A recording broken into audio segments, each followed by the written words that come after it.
Kanina pa umuulan at palakas ng palakas. Wala ba tong balak huminto?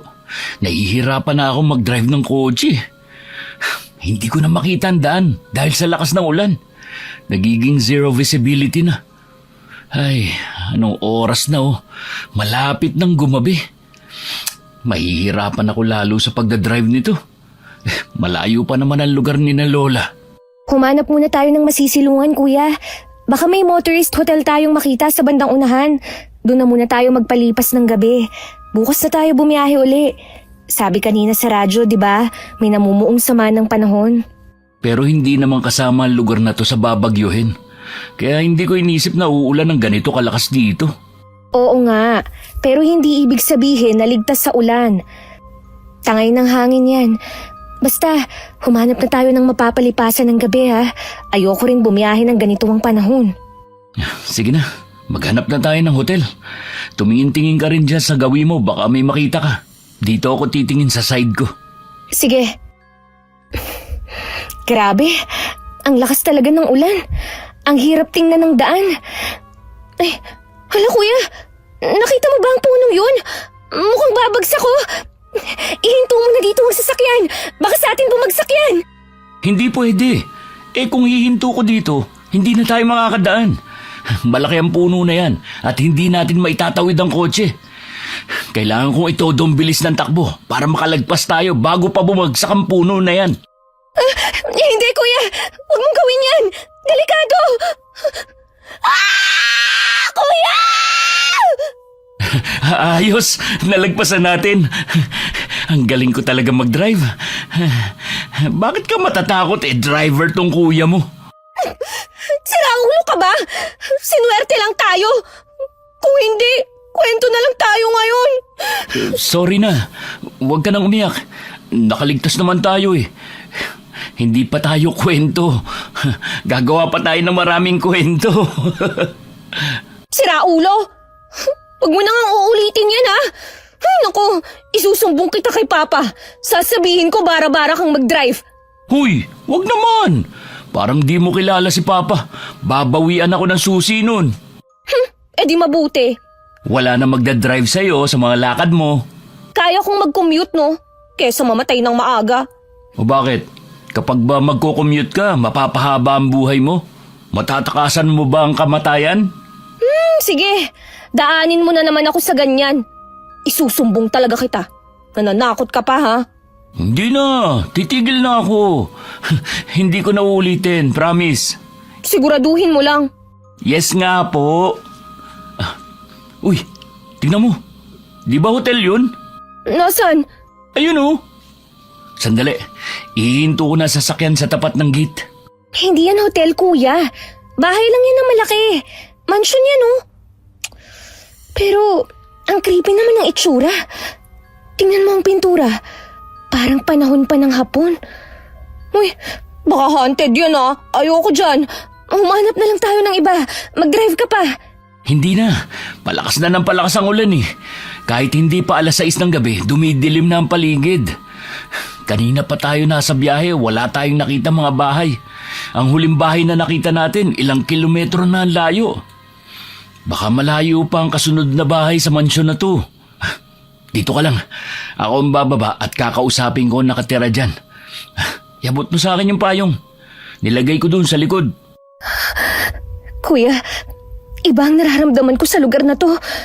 Kakaiba ang presensya. Ang aura ng paligid. Nakakakilabot. Kakaiba ang klima.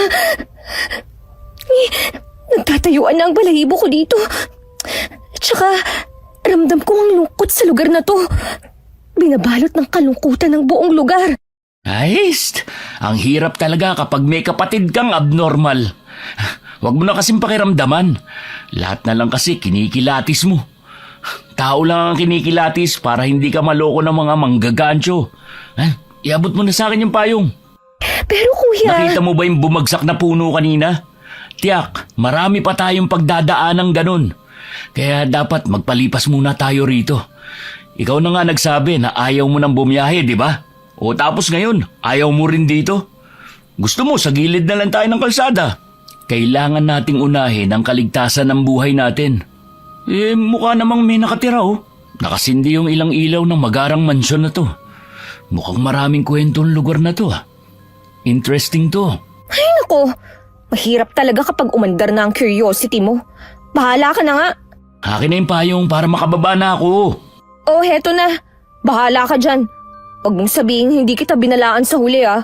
Oo na, dami pang satsat eh. Hintayin mo ako dyan ah. As if namang lalabas ako ng sasakyan sa ganitong panahon oh. Go na. Pagkaabot ni Dayan ng payong ay kaagad namang bumaba ng sasakyan si Daniela. Lumapit sa gate ang binata at saka pinindot ng ilang beses ang doorbell.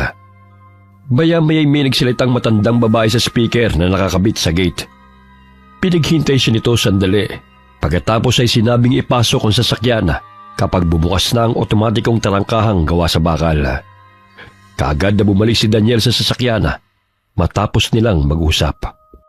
Anong nangyari kuya? May nakausap ka ba? Oo, matandang babae pala nakatira dito. In fairness, ang high-tech naman pala ng mansyon na ito. Akala mo haunted? Judgmental ka. Mukhang hindi lang nagpapintura kasi mahal din yun ah. Ang laki kaya ng bahay na to. Malaki-laking pera ang uubusin sa pagpipintura dito. Paminsan-minsan kasi i-apply mo rin ang kasabihan na don't judge a book by its cover. Ewan ko sa'yo. Anong sabi ng nakausap mo? Pumasok na raw tayo. Bubukas daw yung gate. Paano? Ayun oh. Automatic ang gate. Ang bangis. Saan ka pa? Tara, pasukin na natin ang haunted mansion ni Lola. Sira ulo ka? Kapag yun nagkatotoo talaga ha, iiwan kita dito. Hindi mangyayari yun. Hindi ka kaya marunong mag-drive. Ay, sandali. Nakikita ko na yung matandang babae. Ayun siya oh. Kumakaway. Mukhang dito niya ipapagarahin sa sakyan natin. Ihinto ko na dito. Tapos lapitan natin siya. Mauna ka na kaya? Ayoko. Nakakaramdam ako ng kakaiba sa kanya. Hindi ko ma-explain. Basta, may kakaiba siyang aura. Hay naku, talaga naman. Kung hindi ako sanay sa'yo at sa third eye mo, baka hindi kita isinama sa pag-uwi dito sa probinsya. Tara na, bumaba na tayo. Lapitan na natin si Lola. Habang naglalakad sila palapit, titig na titig si Dayan sa matandang babae. Kinikilatis niya itong mabuti. Malapad ang ngiti nito at napakaamo na mukha. Ramdam niyang may mabuting puso ang matanda, kaya napanatag siya. Pero ramdam pa rin niya na ang buong lugar ay binabalot ng hiwaga. Dahil sa presensyang nagpapataas ng kilabot sa kanyang katawan, hinayaan na lamang niya makipag-usap ang kapatid. At ito na rin ang pinagdesisyon niya sa lahat. Hanggang sa inagaw ng kuya niya ang kanyang atensyon nang pumitik ito sa hangin gamit ang daliri. Lutang ka na naman eh. Halika na. Pumasok na tayo sa loob. Pumayag na si Lola na magpalipas tayo ng magdamag dito sa bahay niya. Sumunod na tayo sa kanya. Ituturo niya raw sa atin yung kwartong ipapahiram niya. Kuya, Tama na, Dayan. Nandito na tayo. Isang gabi lang to. Hindi tayo magtatagal. Okay? Kasama mo naman ako eh. Kaya hindi tayo mapapahamak dito. sige. Oh, halika na. Halina kayo. Sumunod kayo sa akin. Pasensya na kung matagal akong maglakad. Matanda na kasi ako. Tapos may kalakihan ang bahay na ito. Ano nga palang pangalan nyo? Tawagin nyo na lang akong Lola Remy. Naku, ayos lang po, Lola. Ako po si Daniel. Siya naman po ang kapatid ko, si Dayan. Hindi naman po kami nagmamadali. Ayos lang po kahit abutin tayo ng madaling araw bago makarating sa kwarto. Para pagkapasok namin, lalabas din agad. Para di nakabahan ang kasama ko. Palabiro ka pala, iho. Ang mga taong masayahin, hindi tumatanda ang itsura. Tama po kayo, Lola. Tingnan niyo po ang itsura niyo. Mukha lang po kayong 50 years old. Ilan taon na po ba kayo? 60 plus na ako, iho. Aba, batang-bata po itsura niyo ah. Kung mabilis-bilis ho kayo maglakad, di malalaman ang edad niyo. Mas mukhang bata pa kayo sa mga magulang namin eh. Naku, mahusay kang pumuri, binata. Kuya, nakakahiya ka. Ayusin mo ang joke mo. Saka ayusin mo rin ang pakikipag-usap kay Lola. Nakakahiya sa kanya, oh. Huwag mo na siyang pagalitan, Iha. May ganyang tao talaga. Nakatutuwa nga ang kuya mo. Hindi itinatago ang tunay na ugali. Lola, wala po ba kayong kasama dito? Masyado pong malaki ang mansyon eh. Tapos, kayo lang mag-isa? Wala namang problema kung mag-isa lang ako. Sanay na ako sa ganon. May mga cleaners na pumupunta rito once a week para maglinis. Wala po kayong asawa o anak? Matagal nang wala ang asawa ko. Pero paminsan-minsan ay dumadalaw siya kapag namimiss ko. Yung anak ko naman, nasa kabilang bayan, nag-aasikaso ng negosyo. Umuuwi siya dito kapag may libreng oras. Isa lang ang anak namin ni Teryo. Babae, Belinda ang pangalan niya. Mapagbiro din po kayo, no? Patay na ho ang asawa ninyo pero dinadalaw kayo? Paano po yun? Nagmumulto? Kung yun nga ang mabilis na paliwanag, ganun na nga. Kuya, hindi niya sinabing patay na. Ikaw naman pinatay mo na agad. Pasensya na po kayo, Lola. Sa kuya kong sobrang advance mag-isip. May nararamdaman akong enerhiyang palapit. Ha? Mukhang malakas ang pakiramdam mo, Eneng. Tama ka. Ang parating nararamdaman mo ay si Burdok.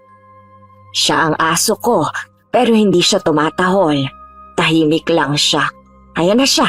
Oh, huwag kayong matakot, mabait siya. Nangaamoy talaga siya kapag nangingilala.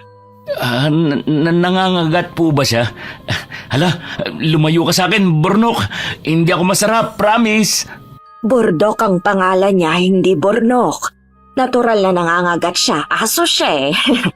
Naku po, kaibigan kami, Burdok. Hindi kami gagawa ng gulo. Makikitulog lang kami. Masama kasi ang panahon eh. Ayos lang ba sa'yo? Nakakatakot ang mata niya. Nanlilisik. Mukhang galit siya sa'yo, kuya. Huwag kayong matakot, mabait siya. Pero pinipili lang niya ang kakagatin. Saka kapag uutusan lang siya ng amo niya, mananakmal talaga. Amo niya? Di ho ba't kayong nag-aalaga sa kanya?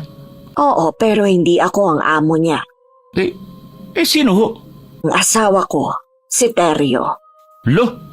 Lola, kapag po dumalaw si Lolo, pakisabi po, huwag nang magpakita sa amin, ha? Mahirap pong tumakbo sa labas kapag ganitong masama ang panahon.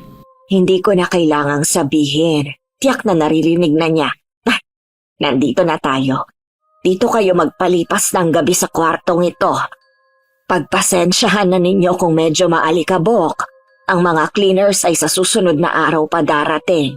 Pero ang mga bedsheets, punda at kumot ay linggo-linggong pinapalitan kahit walang gumagamit. Naku, ayos lang po, Lola. Hindi po kami maselan. Malaking bagay na po ang may matulugan kami ngayong gabi. Salamat po talaga. Maiwan ko muna kayo. Mamaya ay pupuntahan ko uli kayo para sa hapunan. Sakto ang dating ninyo dahil oras na rin ang hapunan namin ni Burdok. Maghahain lang ako sa kusina. Huwag na po kayong mag-abala, Lola. Nakakahiya na po kung pakikikain pa kami. Hindi ko matitiis na hindi kayo kumain buong gabi. Bisita kayo. Natutuwa ko at nagkaroon ako ng mga bisita sa hindi inaasahang pagkakataon. Kayo lang ang motoristang naglakas ng loob na kumatok sa aking bahay. Ang iba'y kapag nasisiraan ang sasakyan, kahit ako nang mag-alok ng tulong ay tumatanggi sila. Ang mga tao, hindi mo talaga maintindihan kung bakit palaging hinuhusgahan ang panlabas na anyo. Ako ang nagpapasalamat sa inyo dahil ngayong gabi, binigyan ninyo ng kulay ang buhay ko. Kaya saluhan niyo ako mamaya, ha? Sige ho, Lola. Wala akong problema. O siya, sige. Maiiwan ko muna kayo. Palagi siyang nakangiti. Ramdam ko ang lungkot sa kanya dahil sa mga pangutya siguro ng iba. Pero hindi niya dinaramdam. Bakit kaya siya nakangiti na para bang hindi naapektuhan ng lungkot? Sobrang lungkot ng bahay na to. Pero siya ang totoong nagbibigay ng kulay. Aba, nakilatis mo na agad ang matanda ah. Mabuti at mukhang hindi ka natakot sa kanya. Magsha-shower ka ba? Mauna ka na, kuya. Sige. Habang naghahapunan na, hindi mapakali si Diana. Panayang yuko niya na para bang may iniiwasan na. Habang si Daniel naman ay kampante sa pakikipag-usap sa matandang babae. Nagkasundo ang dalawa dahil sa pagiging kwela nila at bungis-ngis. Hindi maiwasan ni Diana hindi pansinin ang alagang aso na matandang babae.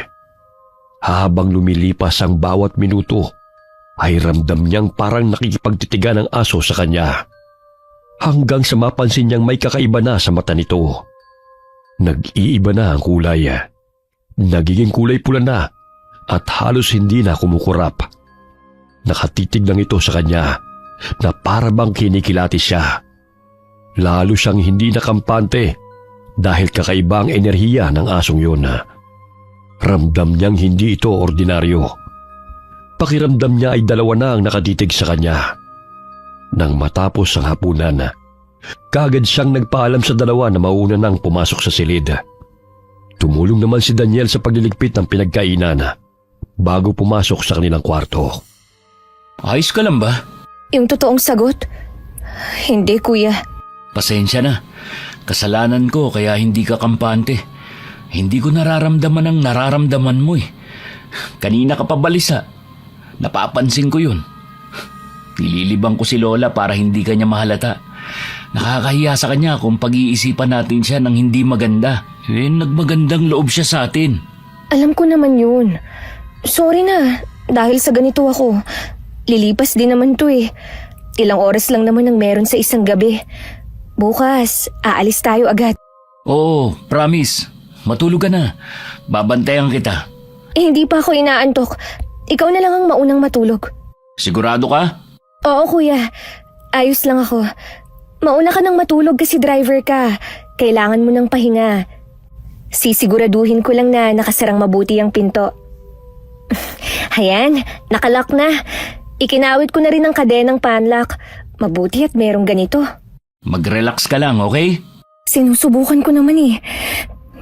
Kanina, yung aso, kakaiba kong tumingin. Parang nangingilatis. Tsaka, parang hindi lang siyang nakatingin sa akin. Parang dalawa sila. Ganun ba? Ay, iwasan mo na lang ang aso na yun kung hindi maganda ang pakiramdam mo sa kanya. Paano? Huwag kang lalabas ng kwartong to hanggang bukas ng umaga. Sige. Oh, dating gawi ah. Kagaya ng kapag nakikitulog tayo sa bahay ng mga kaibigan natin o kamag-anak. Huwag kang lalabas ng kwarto kahit anong ingay ang marinig mo, okay? Oo, kuya. Kaya ko na to. Okay, sabi mo eh. Gisingin mo ako kapag may kailangan ka ah. Oo. Salamat. Mahigit isang oras na ang lumipas ay hindi pa rin nakakatulog si Diana. Habang ang kuya niya ay mahimbing na. Pabaling-baling siya sa kama at nagtatakip pa ng unan sa ulo. Pero hindi pa rin siya dalawin ng antok. Pumangon na lamang siya para uminom. Pero walang tubig na dinala ang kuya niya sa silid. Wala na ring laman ang tumbler niya. Nanunuyo ang lalamunan niya sa uhaw sa di niya malamang dahilan. Wala siyang nagawa kundi gisingin ang kapatid para magpasama sa kusina. Ano ba yun? Parang hindi pa ako nakakatulog ng matagal, Diana. Pasensya na, kuya. Pero nauuhaw talaga ako eh. Bakit kasi hindi ka nagdala ng tubig dito sa kwarto? Nakalimutan ko kasi. Isa pa, hindi natin bahay to. Sa bahay lang natin ginagawa maglagay ng tubig sa kwarto eh. Samahan mo na ako, please. Sabi mo gisingin kita kapag may kailangan ako. Ayan, pinaalala na nga ang bala niya. Eto na, babangon na. Yun, mauna kang lumabas ha. Ha? Huwag ka nang umangal. Basta dito lang ako sa likod mo. O sige na nga, pero huwag ka nang kumapit ng ganyang kahigpit. Balak mo bang punitin ang sando ko? Matras ka muna, bubuksan ko ang pinto. Bakit madilim? Natural, walang tao rito. Malakas sa kuryente kapag inilawan ng buong bahay. Pero paano tayo makakakita niyan? Sobrang dilim naman. Sandali, kumuha muna tayo ng flashlight. Kahit yung cellphone ko, may flashlight yun. Hintayin mo ako dyan, ah. Oo, sige na. Tsaka bakit naman ako magpapauna? Ikaw ang nauuhaw. Ikaw na lang kaya ang pumunta sa kusina, kuya. Kuha ka na lang ng tubig. Tumigil ka nga. Samahan mo ko. Natatakot ka rin, no? Bilisan mo na lang kayang kumuha ng flashlight. Inuuna mo pa yung daldal eh. Eto na. Tara na. Mauna ka nang maglakad, ah. Ikaw mauna. Ikaw may hawak ng flashlight eh. E di ikaw na ang maghawak. Eto. Ay, talaga naman. Akin na nga. Kuya. Kuya, nakikita mo ba yung nandun sa unahan? Ha? Nasaan? Huwag mo nang ituro sa akin kung ikaw lang din ang nakakakita. Ayoko nang maulit yung dati na hindi ko naman nakikita. Pero dahil sa kakasabi mo, nakita ko na rin tuloy yung multo. Ay, teka. Multo ba ng asawa ni Lola Remy yung nakikita mo? Hindi. Ay, buti naman. Ano pala? Yung aso ba? Naalaga niya? Ano nga pangalan nun? Burdok. Oh, yun nga. Hindi rin siya. Ano nakikita mo? Malaking kandila na parang lumulutang. Kumagalaw, kuya. Ano? Saan banda? Ayun, oh. Hindi mo ba nakikita? Ang laki naman ng kandila na yun. Parang kasing laki ng braso ko. Kandila nga. Nakikita mo na? Oo. Dapat kasi hindi mo na tinuro eh. Heto na naman tayo. Mukhang tama ka nga. Haunted nga yata ang mansyon na ito. Tutukan mo ng liwanag ng flashlight, kuya. Ano ka ba? Baka mamaya kung ano pa makita natin eh. Tama na yung kandilang may sindi na lumulutang. At parang papunta sa kwarto ni Lola. Diba doon ang kwarto niya? Sabi niya kanina habang naghahapunan tayo. Hindi ko alam. Hindi naman ako nakikinig sa usapan niyo eh. Pero Naku po, ayan na yung pero mo na yan. Kapag ganyan ang simula mo, tsak tatakbo na tayo niyan. Siguradong yun na ang kasunod. Sabihin mo na, tatakbo na ba? Ha? hindi ako nakakaramdam na nakakatakot ang kandila. Ano? Magaan ang presensya niyan. Hindi ko maipaliwanag. Akala ko ba ayaw mong tutukan ng flashlight? Oo nga, pero dahil sa panginginig ng kamay ko, naitutok ko nang hindi sinasadya. Tingnan mo, lumulutang yung kandila at wala talagang humahawak. Hindi ka talaga nakakaramdam ng takot dyan. Parang himatay na ako eh. Bumalik na tayo sa kwarto. Bukas ka na lang uminom. Pero delikado sa akin ang hindi makainom ng tubig. Sige ka. Baka mangyari ang nangyari noon. Hindi ako nakainom kaya muntik na akong sapian. Diyos ko, ngayon pa talaga nanakot. May kumatok sa pinto ng silid ng matanda. Narinig mo, kuya? Hindi ako bingi. Narinig ko rin. Doon na huminto ang kandila. Hala, nagbukas ang pinto. Pero, hindi naman pinagbuksan ni Lola. Anong gagawin natin, kuya? Tumakbo at bumalik sa silid? Si Lola, baka kung paano siya. Di ba sabi mo naman hindi nakakatakot ang kandilang yun? Ay di ibig sabihin, walang mangyayaring masama. Tara na, bumalik na tayo sa kwarto. Hindi, kuya. Hala, nagsara bigla ang pinto ng silid niya. Pagkatapos pumasok ng kandilang nakalutang. Dali, kuya! Hoy, anong gagawin mo? Bakit ka tumakbo dyan? Dayan! Huwag mong katukin ng ganyang kalakas. Nakakahiya sa matanda. Tumigil ka nga. Kuya, hindi ordinaryo ang nakita nating yun. Oo nga, pero hindi ka dapat nang bubulahaw ng tulog. Teka, mukhang bubuksan na niyang pinto. May pumipihit ng doorknob mula sa loob. May problema ba? Bakit kayo kumakatok? May kailangan ba kayo?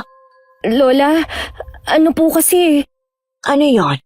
Hindi mo rin masabi, no? may nakita po kaming lumulutang na kandila kanina. At dito po pumasok sa kwarto nyo. Nag-aalala lang po kami. Aba, nasabi niya nga. Pero hindi siguradong paniniwalaan siya. Ganun ba? Nakakatuwa ka namang bata. Masyado kang maalalahanin. Natakot ba kayo? Sa itsura niyong yan, mukhang natakot nga kayo. Halik kayo, pumasok muna kayo sa loob. Tingnan niyo kung may kandila ang lumulutang sa silid ko. Pasensya na po kayo ah. Ayos lang yon. Naiintindihan kong pag-aalala ninyo. Kahit ako'y ganyan din ang gagawin ko. Matatapang kayo, ha? Imbis na magtago dahil sa takot, mas inalala ninyo ang kapakanan ng iba. Halika, pumasok kayo sa loob. O ano, may nakita ba kayong kandilang lumulutang? Naku, pasensya na po kayo, Lola. Mukhang namalikmata lang po kami kanina. Hindi kayo na malikmata. Totoo ang nakita ninyong yon. Po?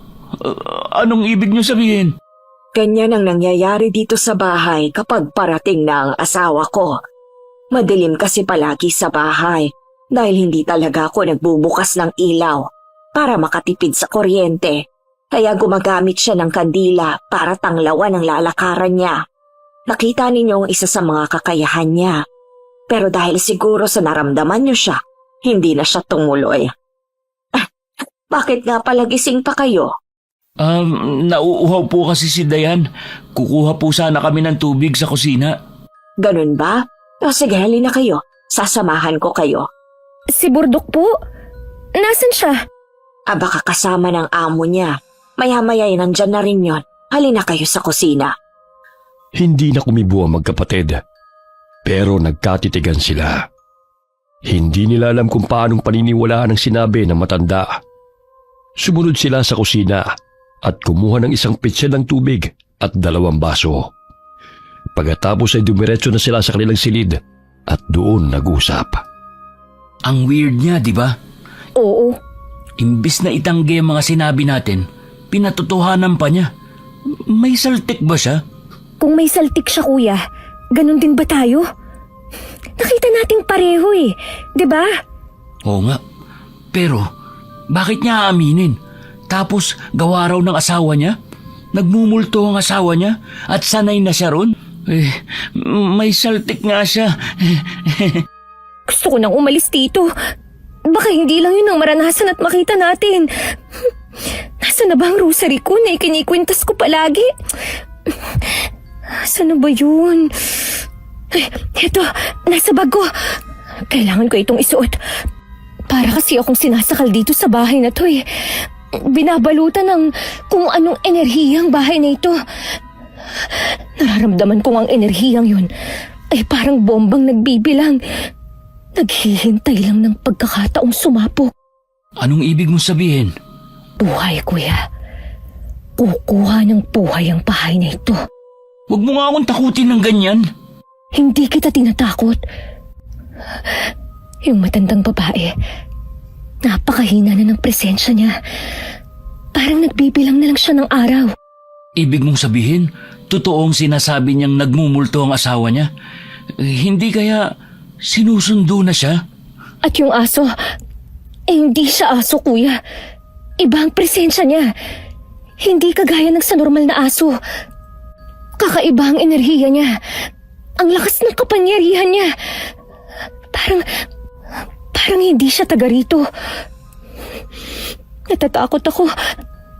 Parang, huwag naman sana. Punong-puno ng hiwaga ang bahay na ito. Anong iniisip mo? Sabihin mo sa akin. Palagi kitang pinaniniwalaan. Alam mo yan. Hindi ko alam kung tama ako. Pero sana nga mali. Ang asong yun, parang siya ang kumukuha sa natitirang buhay ng matanda. Hindi siya alaga, kuya. Para siyang... Si kamatayan? Sana ay mali ako. Nasa panganib si Lola. Kailangan natin siyang tulungan. Nililin lang siya ng mga kababalaghan dito sa bahay niya. Dahil siguro sa pangungulila niya sa asawa at tapos mag-isa lang siya rito.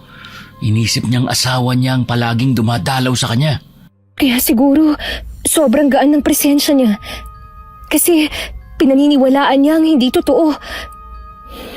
Anong gagawin natin, kuya? Iligtas natin ang matanda. Pero paano? Hindi ko rin alam. Wala tayong alam sa mga multo. Holy water lang ang dala ko tsaka maliit na Biblia. Palagi kasi akong nagdadala ng ganito lalo na kapag malalayo ang biyahe. Pero kapag ginambala at nilabanan natin ang gumagawa nito, baka mas maging delikado, kuya. Pero hindi natin siya pwedeng pabayaan na lang. Alam ko na, bukas, kausapin natin si Lola. Kumbinsihin natin siya na pauwiin ang anak niya. Masama ang panahon at mag-isa lang siya rito sa bahay. Kailangan niya ng kasama. Ibig sabihin, magtatagal pa tayo rito? Ayokong kalabanin ng konsensya ko, Dayan. At saka, hindi ba sabi mo, ang kakayahan mong yan ay gift. Tinanggap mo na. Alam mong ibinigay yan sa iyo para magligtas ng buhay. Hindi natin siya pwedeng pabayaan at iwanan na para bang hinayaan nating kunin siya ni kamatayan. Isang araw lang siguro, kuya. Baka pwede na yun. Kapag umuwi na ang anak niya, iwanan na natin sila. Oo, pwede na yun. Siguro, kaya inabutan tayo ng masamang panahon dito kasi may kailangan tayong gawin. Tatakot ako. Ako rin naman, pero kailangan nating magpakatatag. Magtiwala tayo sa Diyos. Ililigtas natin siya sa tulong ng Panginoon. Maagang nagising ang magkapatid kinabukasan. Kagad na lumapit si Daniel sa bintana para sumilip sa labas. Napailing siya dahil masungit pa rin ang panahon. Inaya na niyang lumabas ng silid ang kapatid, kaya sabay silang pumunta sa kusina. Naabutan nila roon ang matandang babae na nagluluto ng almusal. O, gising na pala kayo. Nakatulog ba kayo? Pero sa tingin ko ay hindi. Halata sa itsura nyo na namahay kayo. Good morning ho, Lola. Nagluluto ho ba kayo ng almusal? At tulungan ko na po kayo. Hindi na, patapos na rin naman ako. Isa pa bisita ko kayo. May tubig na mainit dyan sa termos, mga kape at asukal din sa tabi ng termos. Magtimpla na kayo ng kape nyo. May creamer din kung naglalagay kayo. Maya-maya ay mag-aalmusal na tayo. Araw-araw po ay ganito ang ginagawa nyo, Lola. Hindi po ba kayo naiinip dito? Wala kayong ibang kasama at kausap maliban kay Burdok eh. Ay, nako. Sino ba nagsabi na wala akong kausap araw-araw? Eh yung anak ko nga katatawag lang kanina sa telepono. Bukod doon may mga kaibigan din ako nakakausap sa telepono. Linggo-linggo may mga nagpupunta ditong tao. Kagaya ng mga cleaners at saka labandera. Yung tagalinis ng hardin. Ayaw ko talaga na may permis akong kasama dito sa bahay. Bakit po? Dahil baka matakot sila. Naranasan naman ninyo kagabi, hindi ba? Siguradong aatakihin sila sa puso kapag silang nakaranas noon. Kaya kayong dalawa matapang kayo. Akala ko talaga aalis na kayo kagabi. Baka nga iniisip ninyo nasisiraan ako ng bait. O siya, sandali at maghahain lang ako. Tulungan ko na po kayo. Huwag niyo na po akong pigilan. Masama ho ang panahon ngayon, Lola. Bagyo na po siguro masamang panahon. Hindi ho ba uuwi ang anak nyo? Kapag umalis po kami, wala kayong kasama rito. Dapat po, pinauwi nyo na siya. Oo, kausap ko nga kanina. Ang sabi niya iuwi siya ngayong araw. Nag-aalala nga siya sa akin. Ikinuwento kong nandito kayo. Bahagyang nawala ang pag-aalala niya dahil may kasama ako. Ibinalita niya sa akin na marami na palang nagtumbahan na puno sa kalsada. Kaya hirap nang dumaan ang mga sasakyan. Mukhang matatagalan kayo dito sa bahay. Hindi kayo makakadaan. Ho? Yung anak nyo, may dadaanan ho ba siya papunta rito? Oo, nakakadaan pa naman daw ang motor. Pero ang kotse hindi na. Halina kayo, kumain na tayo. Lola, yung aso niyo po, kanino po galing? Si Burdok. Galing siya sa asawa ko. Alaga niyang iniwan sa akin para maging bantay ko. Ilan taon na pong patay ang asawa nyo, Lola? Patay? Nako, hindi patay ang asawa ko. Nasa ibang lugar lang siya. 10 taong gulang si Belinda nang iniwan kami dito. Pero madalas siyang pumasyal. Nagtatrabaho siya sa ibang lugar. Parang gano'n na nga. Sa lugar kung saan siya naroon ngayon. Doon galing si Burdok. Hindi po pangkaraniwang aso si Burdok, Lola. Tingnan niyo po siya. Tahimik lang na nakaupo sa gilid. Parang nakikinig. Nag-iisip. Nagmamatsyag. Tama ka. Ano nga uli ang pangalan mo? Dayan po. Diana, kagaya mo si Burdok, hindi nga pangkaraniwan. Isa siyang bagat. Bagat? Ngayon lang po ako nakarinig ng ganong breed ng aso. Sang lugar ho nagmula ang mga bagat? Sa lugar na bawal ang tao. Natigilan si Dayan nang marinig ang sinabi ng matanda. Nabitiwan niya rin ang hawak na tinidor dahil sa pagkabigla, kaya nahulog ito sa sahig. Yumuko siya para kunin ito. Pagkadampot sa tinidor ay napatingin siya sa aso. Nakatuon na naman sa kanya ang paningin nito. Bigla siyang napangat ng ulo nang makitang naglabas ng matutulis na pangil ang bagat. Nauntog pa siya sa lamesa na ikinagulat ng dalawa. Sorry po. Ano nangyari? Wala, kuya. Kumain lang kayo. Pasensya na kung kulang sa panlasa ang niluto ko. Matanda na ako at bawal ng malalasang pagkain. Bagat? Bakit? Wala, kuya. Parang sumama lang ang pakiramdam ko. Masama ang pakiramdam mo? Baka dahil natakot ka kay Burdok nang sabihin kong isa siyang baga. Huwag kang mag-alala, iha. Mabait siyang aso. Maniwala ka, hindi kayo sasaktan ni Burdok. Nandito siya para bantayan ako. Lola, sa tingin ko po, matanda na kayo para mag-alaga pa ng isang hayop. Minsan po mga hayop, nagiging mabangis at agresibo kapag gutom. Baka saktan kayo. Bakit hindi nyo na lang po ipamigay si Burdok o kaya itali o ikulong? Naku po, mukhang nagalit si Burdok sa mga sinabi mo. Napatayo siya. Tumaas lalo ang tayo ng tainga niya at parang gustong malakmal. Napaangil siya na bihira niyang ginagawa. Burdok, behave. Nagbibiro lamang ang bisita. Masyado lang silang nag-aalala sa akin. Huwag ka nang magalit. Hindi ka nila sasaktan. Mukha nga hong nakakaintindi siya. Pasensya na, hindi ko dapat sinabi yun. Nakita mo na, Burdok. Hindi niya yun intensyon. Kumalma siya. Napatingin si Daniel sa aso at kita pa rin niya ang panlilisik ng mata nito habang nakatitig sa kanya. Kinabahan siya dahil sa pag-iisip na baka nagalit na nga sa kanya ang hayop at anumang oras ay atakihin siya nito. Naging ilag niya siya sa hayop na yun matapos ang sandaling yun. Pagkalipas ng ilang oras, nakita niya ang kapatid na nakatulala habang nakatingin sa langit. Nasa sala sila para magpalipas ng oras. Tinawag niya ang kapatid, kaya nakuha niya ang atensyon nito. Dumayo na ito sa may bintana at naupo sa sofa katabi niya. Kuya, Kanina ka pa tahimik ah. Sa bagay, tahimik ka naman talaga kasi ugali mo na yan. Pero ang tumulala na para bang nag-aalala, iba yan. Ano ba iniisip mo? Baka pareho tayo. yung asong yun. Isa raw bagat. Ngayon lang ako nakarinig ng ganong uri ng aso. May ganun ba? Hindi yun aso, kuya. Ano? Paanong hindi? Kita mo namang aso siya.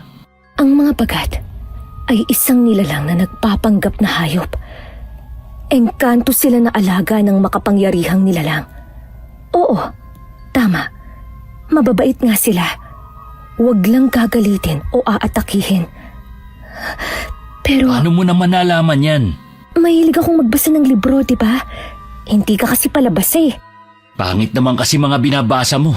Mga nakakatakot. Kailangan ko yun para alam ko ang mga nakikita kong kakaiba. Bakit para kang kinakabahan? Kung mabait naman pala mga bagat na yun. Alaga siya ng asawa niya, di ba? Nasaan ang asawa niya? Hindi naman daw patay. Nasa ibang lugar lang na hindi pwede ang mga tao. Oo nga no. Narinig ko na sinabi niya yun. Saan lugar yun? Sa lugar ng mga elemento, kuya. Pwedeng isang engkanto ang asawa niya. Maligno o kahit anong nilalang mula sa lugar na yun. Sandali nga. Hindi ko maintindihan ang pinupunto mo eh. Pakiramdam ko, kaya kakaiba ang enerhiyang bumapalot sa bahay na to. Dahil pinoprotektahan ng asawa niya. At ang bagat na yun ay ipinadala para bantayan siya. Mata niya sa bawat oras.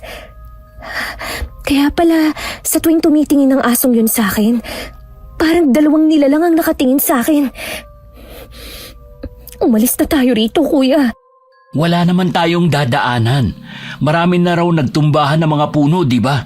Isa pa, masama pa rin ang panahon at parang mas tumindi pa ngayon.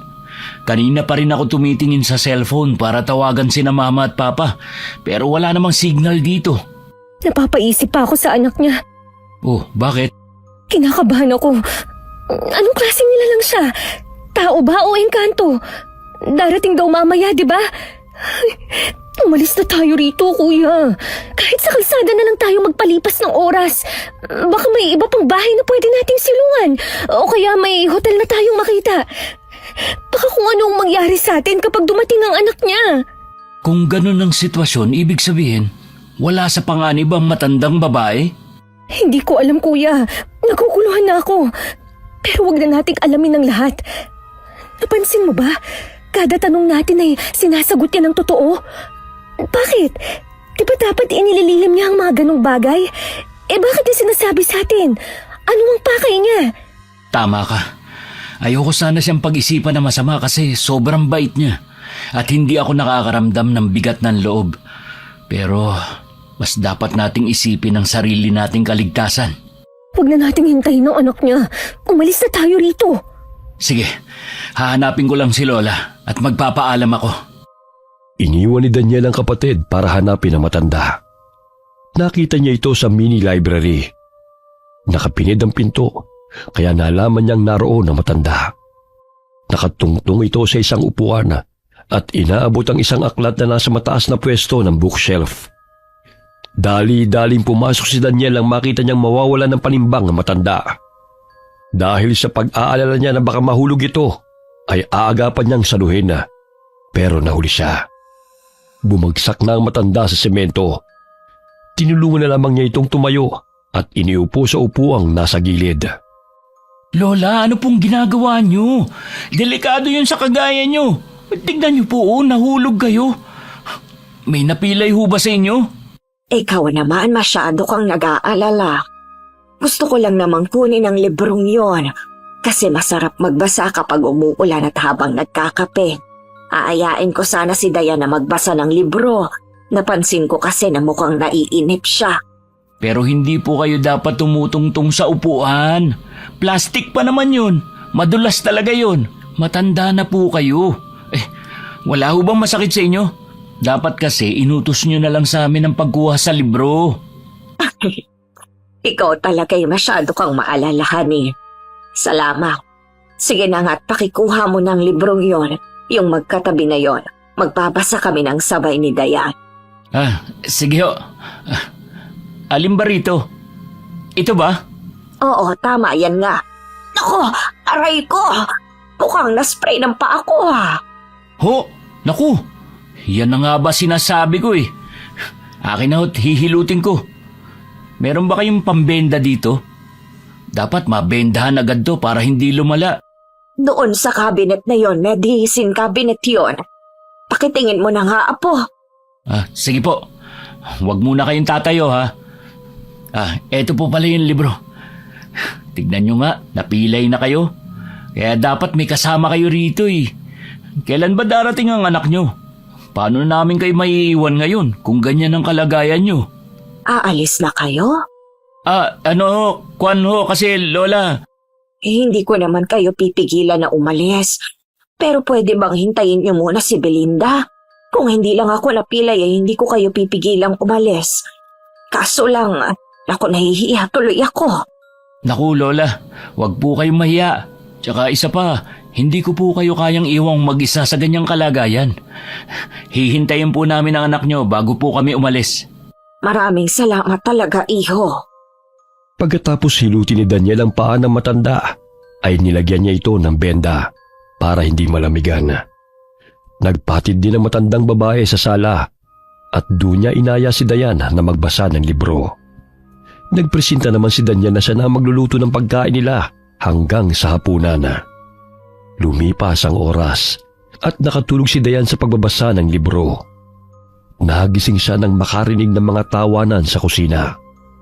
Madilim sa sala nang idilat niya ang kanyang mga mata. Dahil sa malalaki at makakapal na kurtina sa bawat bintana ng sala, ay lalong dumilim ang paligid.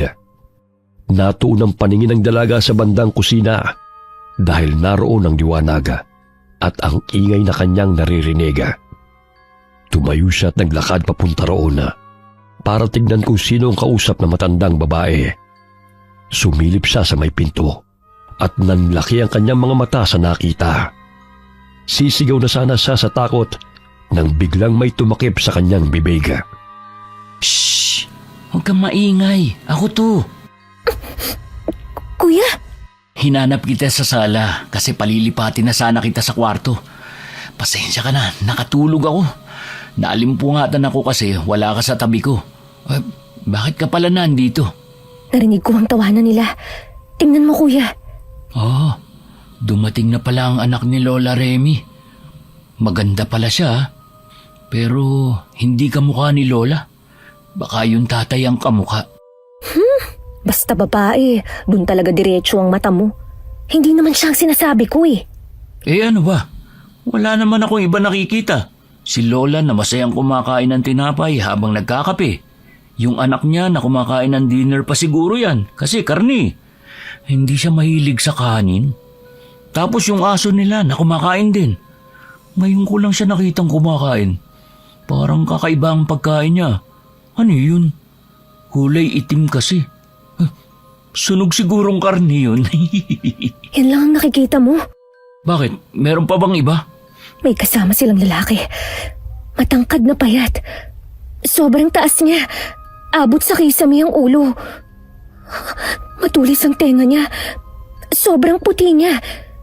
Kakaiba ang damit niya at kumikinang siya. Kamukha siya ng anak ni Lola. Siguro, siya na ang asawa ni Lola. Engkanto niyang asawa? Engkanto? Wala akong nakikita. Seryoso ka ba dyan? Wala ka kasing third eye. Kinilabutan naman ako sa sinabi mo. Umalis na nga tayo rito. Halika na. Mas mainam nang magkulong tayo sa kwarto. Mas ligtas tayo dun. Hinila ni Daniel ang kapatid. Pero dahil sa pagmamadali nila, nasagi ni Dayan ang isang display ng malaking figurin. Bumagsak ito at nabasag. Natapakan din ni Dayan ang mga basag na piraso, dahilan para matumba siya. Napatingin sila sa kusina dahil natahimik ang mag-anak. Patakbo na sila nang biglang bumukas ang ilaw. Napatingin sila sa mga lumapit sa kanila. Anong nangyari? Naku, Lola, pasensya na po kayo kung nabasag namin ang mamahalin yung display. Madalim po kasi kaya natabig namin. Hindi nyo kasalanan. Kasalanan ko yan dahil hindi ako naglalagay ng ilaw sa mga daanan. Nakalimutan ko kasing may bisita nga pala ako na baka natidiliman. Sandali mo kung may sugat siya sa braso. Nako, ayos lang po. Mababaw lang naman po ito eh. Ang lahat ng sugat ay nagiging delikado kapag hindi nagamot agad, kahit mababaw pa o malalim. Lumapit ka sa akin, gagamutin ko ang sugat mo. Nako, wag na po. Ayos lang po talaga. Huwag ka nang mahiya, Dayan. Ipagamot mo na kay Belinda ang sugat mo. Magaan naman ang kamay niya kaya hindi ka masasaktan. Belinda, huwag mong takutin ang bisita natin, ha? Si Mama naman, mukha ba ako nakakatakot na halimaw? Sa kagagamutin ko lang ang sugat niya. Magpapasalamat na rin ako sa kanila dahil sinamahan kayo ngayong nagsusungitang panahon. Halika na. Dayan ba ang pangalan mo? Siya naman ay si... Ako si Daniel. Hello. Hi, Daniel. Mabuti at nakauwi ka na. Mapapanatag na kaming umalis dahil may kasama na si Lola dito. Aalis na kayo kaagad? Hindi pa tayo nakakapag-banding. Kauuwi ko lang. Dito muna kayo kahit isang araw pa, pwede ba? Ano kasi, baka hinahanap na rin kami sa amin. Hindi ko sila makontak dahil walang signal. Baka dahil sa sama ng panahon. May telepono kami. Pwede niyo silang tawagan. Palipasin niyo ang sama ng panahon bago kayo bumiyahe. Sa nadaanan ko kaninang kalsada, hindi pa sila tapos magtanggal ng mga punong bumuwal sa daan. Baka ilang araw pa yon bago matapos lahat. Magpalipas muna kayo rito hanggang sa humina ng malakas na ulan.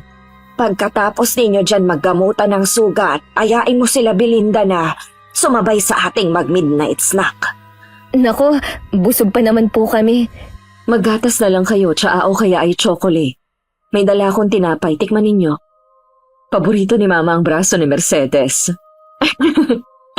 Ako kasi ibang braso ang paborito. Ha? Masyado kang seryoso, Dayan. Tapos ko nang gamutin ang sugat mo. Halina kayong dalawa. Saluhan niyo kami. Ano yung kinakain mo, Ate Belinda? Bakit parang may dugo pa ang karning yan? Rare medium to. Ganito ang paborito kong luto sa karne. Ewan ko ba sa anak kong yan? Abay mula ng kung sino-sinong negosyante ang kinakausap niya sa mga meeting. Natutunan niyang kumain ng mga hilaw na karne. Hindi po ito hilaw. Medyo hilaw lang. Uso to. Tama po. Marami na talagang kumakain ng mga ganyang pagkaluto ng karne. O diba, Daniel? Buti pa si Daniel alam niya. Ano namang klaseng juice yung iniinom mo, ate? Real fruit juice to. Ayoko kasi sa mga artificial na puro asukal lang laman. Nag-extract lang ako kanina ng prutas. Nakakatakot po ang kulay. Parang dugo. Gusto mong tikman? Ha? Naku, ayoko po. Ayos na po ako sa hot chocolate. Kahit masayang kausap ang mag-ina, naiilang pa rin si Dayan dahil sa kakaiba niyang pakiramdam. Lalo na kay Belinda, na alam niyang nagsisinungaling ang babae. Amoy na amoy niya ang lansa ng iniinom nito. Dahil sa kanyang third eye, ay mas lumakas din ang ibang senses niya sa katawan. Ipinagtaka rin niya na biglang nawala ang engkantong nakita niya kanina. Habang si Burdok ay hindi na umalis sa pagkakaupo nito sa tabi ng matandang babae. Dahil sa pakiusap ni Belinda na manatili pa sila ng isang araw, ay nahiya ng tumanggi ang magkapatid. Pinagbigyan nila ito at nakisilamuha sa mag-ina buong araw. Hapon na makaramdam sila ng antok, kaya maagang nakatulog ang magkapatid. Nagising si Dayan nang makarinig ng mga pagaspas ng pakpak ng malaking ibon sa labas ng bintana ng kanilang silid. Tumayo siya para hawiin ang kurtina. Nanlaki ang mga mata niya nang tumambad sa kanyang paningin ang kakaibang nilalang. Kaagad niyang ginising ang kapatid dahil sa kanyang takot. Bakit? Bakit ka nang gigising? Pupunta ka na naman ba sa kusina? Sa bintana, kuya! Sa bintana? Sa bintana ka naman pupunta? Pambihira naman, Dayan. Sa dami ng pupuntahan mo sa bintana pa, ano yun? Magtatanan ka? Tingnan mo sa bintana, kuya! Ay, leche! Ano yan? Anong klaseng nilalang yan? Aswang! Aswang yan, kuya! Aswang? Anong aswang? May pakpak yan eh. Hindi naman yan manananggal kasi buo naman ang katawan niya. Tingnan mo ang tuhod niya. Putol, diba? Manananggal yan, kuya! Manananggal? Sa bewang nahahati yun, tangi ka ba? Kuya! Kuya, sisirain na niya yung salamin ng bintana! Aswang nga yan! Uri yan ang manananggal na kung tawagin ay iki. Sa tuhod yan napuputol. Kailangan ko pa ba talagang mag-explain ngayon, ha? Paalisin mo siya!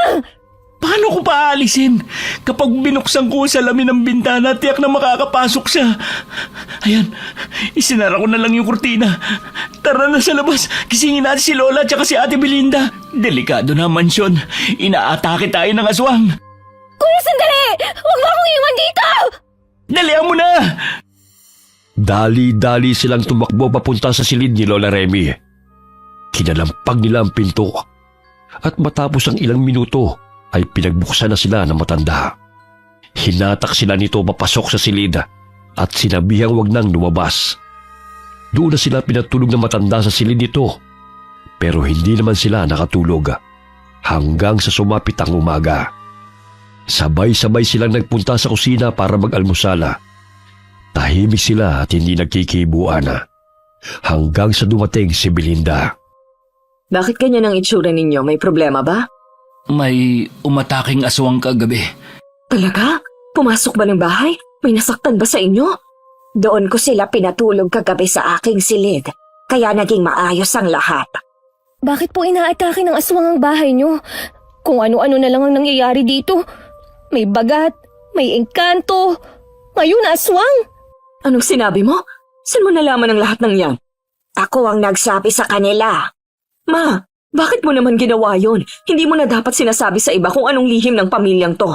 Anong mangyayari pagkatapos nito?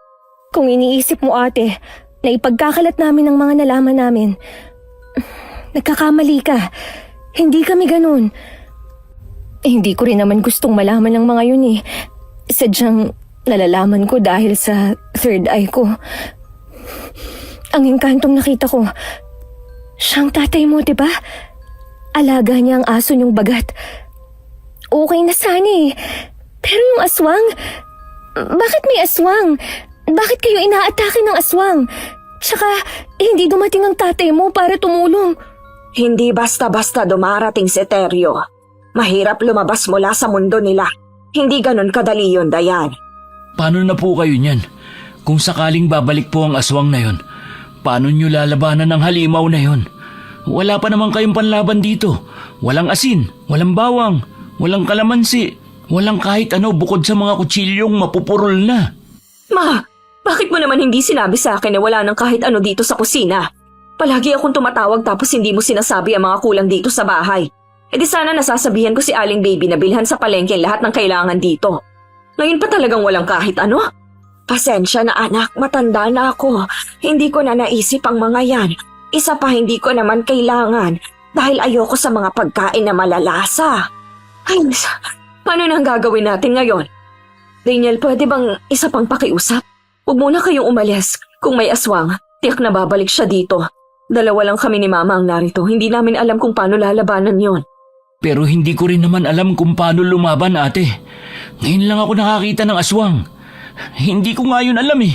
Si Dayan lang ang nagsabi sa akin. Kahit na hindi ka marunong lumaban, ang mahalaga may kasama kaming lalaki. Kapag bumalik si Papa, sigurado kong lalabanan niya ang halimaw na yon. Pero isang beses sa isang buwan lang siya umuuwi. Ano? Paano na to? Wala tayong alam na panlaban. Wala rin namang mga pangontra dito. Ang meron lang po ako eh, yung kaunti kong holy water na nakalagay sa bote ng pabango. Tapos itong rosary na palagi kong ikinikwintas. Tsaka yung maliit kong Biblia. Pero hindi ko alam kung pwede ng panlaban ng mga yun. Kumuha na lang tayo ng kahit anong pwedeng makapatay sa aswang. Wala tayong paraan kundi ang patayin siya. Hindi! Huh? Baka kami lang ang sinasalakay ng aswang na yon. Hindi kayo pwedeng madamay dito. Umalis na kayong magkapatid. Huwag na kayong sumali sa gulong ito. Hindi, Mama. Sino bang sinasalakay ng aswang? Di ba sila? Baka gutom ang aswang na yun at dahil sa sugat ni Dayan ay naaamoy niya. Baka inakala niyang malapit na siyang mamatay kaya umaatake. Kung paalisin mo sila ngayon, tsak nahahabulin sila.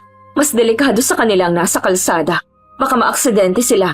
Isa pa, malalayo pang mga bahay kasunod nitong atin. Wala silang mahihinga ng tulong. Tama si Daniel. Dapat nating patayin ang aswang kapag bumalik siya mamayang gabi. Tiyak na babalik siya. Kuya? Tulungan natin sila, Dayan. Ayokong kainin ng konsensya kapag iniwan natin sila at mapahamak sa aswang na yon. Mamaya, maghanap tayo ng mga gamit na pwedeng makapatay sa aswang. Kahit na ano, basta makakapatay sa kanya. Pwede siguro nating ihalo ang holy water sa iba pang tubig. Baka magkabisa yun tapos kapag nahuli natin ang aswang, lunurin natin siya dun. Tama. Pwede nating subukan ng lahat. Maghahanap ako ng mga drum sa bodega para ipunan ng tubig.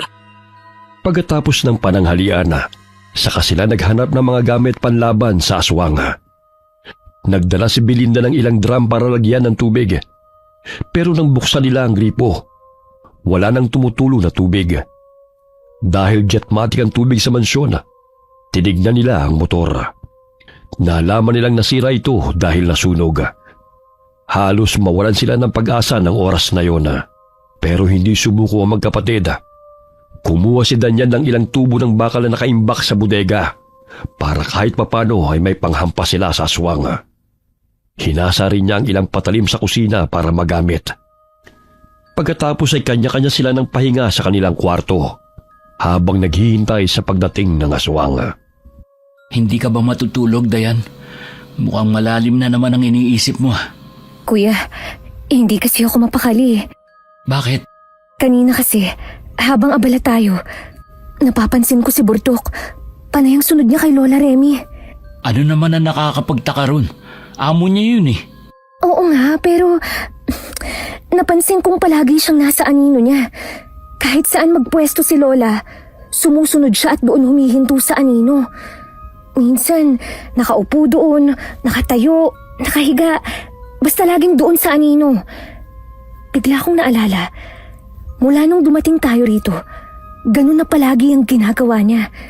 Nawawala lang si Burdok kapag sinasabi ni Lola na pinupuntahan ng asawa niya o sinusundo. Tapos kapag bumabalik, doon na naman siya pumipwesto sa anino ni Lola. Tapos kanina, nung tingnan ko uli siya habang nakahiga doon sa anino, napansin kong malabo na ang anino ni Lola Remy. Ano? Paanong malabo? Hindi na kasing tingkad ang pagkaitim kagaya ng anino natin. Anong ibig sabihin nun? Hindi ko alam. Hindi ko talaga alam, kuya. Hindi kaya nagpapahiwatig yon na nasa panganib talaga siya? Hindi kaya siya ang target ng aswang? Isa pa yan, kuya. Nag-iisip din ako sa aswang na ikina yan. Bakit ngayon lang siya nagpakita nang dumating si Ate Belinda rito? Baka sumama o kaya nasundan si Ate Belinda. Napansin mo ba ang kinakain at iniinom niya? Hindi yun normal, kuya. Amoy na amoy ko ang sariwang dugo. Malakas ang pakiramdam at pang-amoy ko dahil sa third eye ko. Nag-enhance din ng iba-iba kong senses. Kumakain siya ng hilaw na karne. At ang iniinom niya, dugo yun, kuya. Dugo yun. Sinasabi mo ba na siya ang aswang? Ayokong mambintang. Pero paano kung totoo? Papatayin ba natin siya? Kung siya ang aswang, bakit tumutulong siya sa paghahanda natin ng panlaban sa aswang? Paano kung nagkukunwari lang sila? Paano kung nililinlang lang nila tayo? Pero Natatandaan mo ba si Lola Remy, ha? Diba, itinataboy na tayong paalis? Pinigil lang ng anak niya. Paano kung may balak si Ate Belinda na biktimahin tayo? sa tingin mo ba masama siya? Mabait naman si Lola Remy ah. Kung gaano kabait at kabuti ng isang tao, pwede pa rin siyang magbunga ng masama. Ayoko nang isipin. Basta, ito na ang huling gabi natin dito. Bukas, aalis na tayo. Humihina na ang ulan, parang aaraw na bukas. Sa ngayon, ang plano ko lang, patayin ang aswang na yon. Para kahit umalis na tayo rito, kampante akong hindi na sila mapapahamak. Paano kung si Ate Belinda ang aswang? Malalaman natin yan. Tiyak naman na hindi kakayanin ni Lola Remy na mapahamak ang anak niya. Baka nga nag-uusap na sila ngayon at nagtatalo kung balak talaga ni Ate Belinda na biktimahin tayo. Gusto mo bang alamin kung anong ginagawa nila ngayon? Natigilan si Daniel sa tanong na yun ng kapatid. Matapos ang ilang segundong titigana, nagpasa silang silipin na mag-ina para malaman kung anong ginagawa ng mga ito. Dahan-dahan silang lumabas ng silida at maingat silang naglakad sa loob ng mansyon habang papunta sa silid ni Lola Remy. Pagkarating nila sa tapat ng pintuan, ay idinikit ni Dayan ang kanyang tenga sa pinto para alamin kung nasa loob ang matanda. Mukhang wala siya rito, kuya. Nasaan kaya siya? Tingnan natin sa silid ni Ate Belinda. Sige, Teka, ano yun? Alulong ba yun ng aso? oo. Pero sinong aso? Wala namang ibang aso dito kundi si Burdok lang. Siya kaya yun? Bakit siya umaalulong? Nakakatakot naman. Kinikilabutan ako. Mas pumipigat ang presensya ng paligid. Parang may hindi magandang mangyayari. Malamang, nagbabalak tayong pumatay ng aswang. Hindi talaga maganda yon. Ibig mong sabihin, ang alulong na yun ay pagdadalamhati? Bigla naman akong nakonsensya. Bakit naman? Parang wala na tayong pinagkaiba sa mga mamamatay tao eh. Ang pinaplano natin ay gawain ng masasama. Aswang ang papatayin natin, Dayan. Halimaw yun. Kesa naman tayo ang patayin. Parang dahil sa atin, naguluwang pamilya nila. Kung ako ang nasa kalagayan nila. Pagbabalakan talaga tayong patayin dahil marami na tayong alam. Baka nga si Ate Belinda ang aswang. Ano yun? Si Lola Remy yun, di ba? Sumisigaw siya! Puntahan natin. Baka sinugod ng aswang. Mabilis silang tumakbo para hanapin kung nasaan ang matanda. Pero bago pa sila makarating sa silid kung saan ito naroon, nakakita sila ng mga patak ng dugo sa sahig. Bukas sa mga ilaw sa buong mansyon, kaya hindi sila nahirapang kumilos. Isa yun sa plano nila para matalo ang aswang. kaya binuksan ni Lola Remy ang mga ilaw para maliwanag ang paligid. Sinundan nila ang mga patak ng dugo sa sahig hanggang sa makita sila ng pares ng putol na paa. Pero naglalakad ang mga ito. Dahil hindi nakikita ang daan, walang direksyon ang paglalakad ng mga paang yun. Bawat hakbang ay bumabangga, kaya tumatalsik ang mga dugo sa sahig. Ano yan? Pa! Alam ko, hindi naman yan ang ibig ko sabihin. Sino nagmamayari niyan? Bakit nandito sa loob? Hinayaan niyang pakalat-kalat dito. Nakakilabot. Isipin mo, makakita ka ng putol na paang naglalakad. Mula yan sa aswang na iki. Kung ganun, nakapasok na siya sa loob ng mansyon. O baka talagang nasa loob na ang aswang sa simula pa lang. Hayaan na natin yan. Puntahan na natin si Lola Remy. Baka kung ano na nangyayari sa kanya. Sandali, kuya. Ano na naman? Wiwisikan ko ng holy water ang paa na to. Tama. Gawin mo na. Oh, bakit ka natigilan? Paano kung kay Ate Belinda to? Dapat ba siyang mamatay? Huwag mo nang isipin yan. Akin na nga. Ako na ang magwiwisik. Umatuhan ang aswang pagkawisik mo sa paa niya. Tama na siguro to. Umuusok na ang paa niya. Halika na. Puntahan na natin si Lola.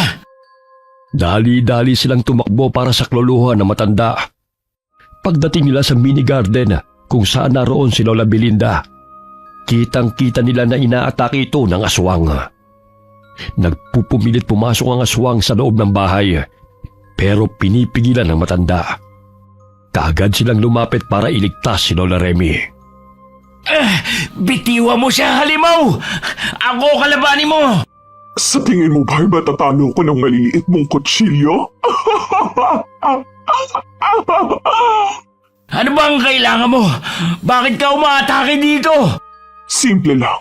Madali ko kayong malalapa dahil walang tutulong sa inyo. Sasamantalahin ko ang masamang panahon dahil abala mga tao sa pagliligtas sa kanilang buhay. Dapat kayong mamatay. Wag! Parang awa mo na. Huwag mong gagawin. Umalis ka na dito. Kung pagkain ang gusto mo, may malapit na manukan at piggery dito. Pag-aari yun ng pamilya ko. Kainin mo mga hayop na gusto mo. Hahayaan kitang gawin yon. Huwag ka lang ditong umatake. Umalis ka na! Pero gusto kong makatikim ng tao. Ayoko sa'yo kasi matanda ka na. Sila, mga bata pa. Wala akong mapapatay dito! Ang kapal na mukha mo, sunugin ang maganda kong mukha. Gamit ang holy water na yan. Maganda? Nasaan? Kulubot nga ang mukha mo eh. Sige, lumapit ka at hindi ako magdadalawang isip na itarak sa iyong kutsilyong hawak ko. Bagong hasa pa naman to kanina. Dayan, ialis mo na rito si Lola. Ako nang haharap sa aswang na to. Sige, kuya. Mag-iingat ka, ha? Mabilis yan lumipad. Puntiryahin mo ang pakpak niya para bumagsak, tsaka musaksakin ang puso. Oo, akong bahala. Aba, may alam ka pala kung paano ako talunin ha, pero hindi ninyo magagawa. Lumilipad-lipad ito sa iba't ibang direksyon, saka biglang susugod. Walang magawa si Daniel kundi ang yumuko at magtago. Panay ang halakhak ng aswang habang nakalutang sa ere. Umiiyak naman si Lola Remy habang nakikiusap na itigil na ang labanan. Gusto niyang lapitan ng dalawa pero pinipigilan siya ni Diana. Dahil hindi makali si Daniela, inutusan niya si Diana kunin ang itinabi nilang tubo. May kahabaan yun at magagawa na niyang sungkitin ang aswang gamit ang tubo. Sumunod naman si Diana at sandaling iniwan na matanda.